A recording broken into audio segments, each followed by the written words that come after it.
احتجاج آپ کا قانونی آئینی حق ہے، وہ آپ نے استعمال کیا ہے اور ہمارا کام ہے، ہماری ذمہ داری ہے آپ کو پروٹیکشن دینا. اسی طرح گورنمنٹ کی بلڈنگز ہیں ان کے ساتھیوں کی حفاظت کرنا بھی ہماری ذمہ داری تھی، اس کے لیے بھی ہم یہاں موجود رہے. آپ کے جو شروع سے احتجاج کے مطالبے تھے دو تھے، ایک ایلوکیشن میں اضافہ اور دوسرا جو یہاں پہ ڈپو یا سپلائی کے متعلقہ تقسیم کار کے مسائل.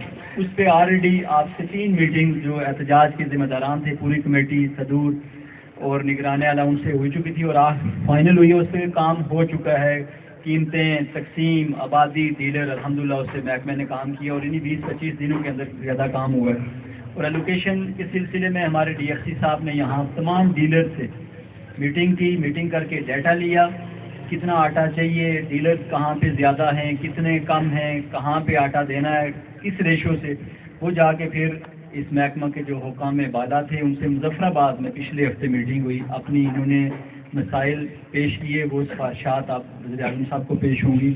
اور انشاءاللہ ہمارا جو ڈیڈ لاک تھا وہ آپ کی کمیٹی سے بات ہوتی کہ آپ تحریری طور پہ ہمیں کوئی ثبوت دیں. تو وہ پھر میں نے اپنے سینئر سے یہاں پہ بات کی ہے، تو ان سے بات کر کے آپ کو تحریری طور پر یہ دیا ہے. ان سے ہم نے 2 ہفتے کا ٹائم لیا تھا، جو بات ہوئی تھی تو انہوں نے پھر یہ کہا کہ نہیں 2 ہفتے بھی آپ شامل رکھیں، لیکن یہ جو مارچ کا مہینہ ہے اس کے اندر ہمیں 1000 فی ٹرک کم سے کم وہ ملے گا. تو وہ دونوں چیزیں ہم نے رکھی ہے کہ یعنی یہ جو مارچ کا مہینہ شروع ہوگا اس سے آپ کو کم سے کم 1 ٹرک ہم اضافی جو ایلوکیشن ہے وہ ضروریات کے پیش نظر دیں گے انشاءاللہ. اور تاکہ آپ کو مزید احتجاج کی نوبت نہ آئے. ہمیں بالکل خوشی نہیں ہوتی کہ آپ احتجاج کریں، میں بھی آپ کا حصہ ہوں، اسی معاشرے سے اسی جگہ سے رہنے والا، اور آپ کے جو مسئلہ میرا مسئلہ بھی ہے. میرے جو ڈیلرز ہیں وہ بھی یہاں پہ گاؤں کے لوگ موجود ہیں. تو انشاءاللہ ہماری پوری کوشش ہے اور یہ ہم نے تحریری طور پر ان کو گارنٹی کیا ہے، یہ معاہدہ کیا ہے ان سے جس میں ڈی ایف سی صاحب نے سائن کیے، میں نے گارنٹر کے طور پر، اور آپ کے جو احتجاجی کمیٹی ہیں ان کے دامن صدور کے ہاتھ ہوئے ہیں. تو انشاءاللہ یہ جو اگلا مہینہ ہے اس میں آپ کو جو مارچ 1 سے شروع ہو رہا ہے اس میں اضافی جو لوڈ ہے وہ ملے گا. اور اس سے ہمیں زیادہ سے زیادہ 1 لوڈ چاہیے جس میں جو تقسیم کے مسائل ہیں وہ حل کر کے ہمارے باقی ایلوکیشن کا مسئلہ اس سے پورا ہو جائے گا. تو انشاءاللہ اس کے علاوہ بھی جو قیمت، میں آپ کو ایک سب لوگوں کو بتاؤں، جو قیمت کا ایشو ہے وہ تمام ڈیلرز کی جو قیمت ہے وہ جاری ہو چکی ہے یہاں سے کہ منوا میں کتنا ہوگا، کمیر میں. تو وہ آپ جب ڈیلرز کے پاس جاتے ہیں سارے لوگ تو اس سے سرکاری جو قیمت ہے جو جاری شدہ ہے ڈپو سے وہ لیں. مجھے شکایات ملی ہیں کہ یہ 1700 کا بیگ ملتا ہے بعض جگہ پہ 1750 کا.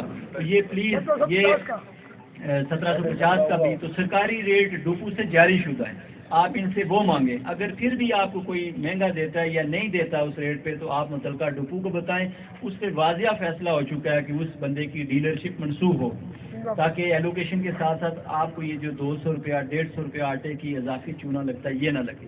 اس میں آپ نے ہمارے ساتھ محکموں کے ساتھ تعاون کرنا ہے کہ آپ نے آپ کی جو ذمہ داری ہے جس طرح بڑھ چڑھ کر آپ احتجاج کرتے ہیں اسی طرح اسی جوش سے آپ جب ڈیلر کے پاس جاتے ہیں اس سے کہیں کہ جو سرکاری ریٹ ڈپو نے جاری کیا ہے وہ دکھاؤ. ایک جو قدم ہے فاصلہ ناپ کے ہم نے وہ ریٹ محکمے نے جاری کیا ہوا ہے تاکہ آپ کو وہ جو گتھی کے ساتھ 150-200 روپے اضافی دینے پڑتے ہیں وہ بھی نہ دینا پڑے.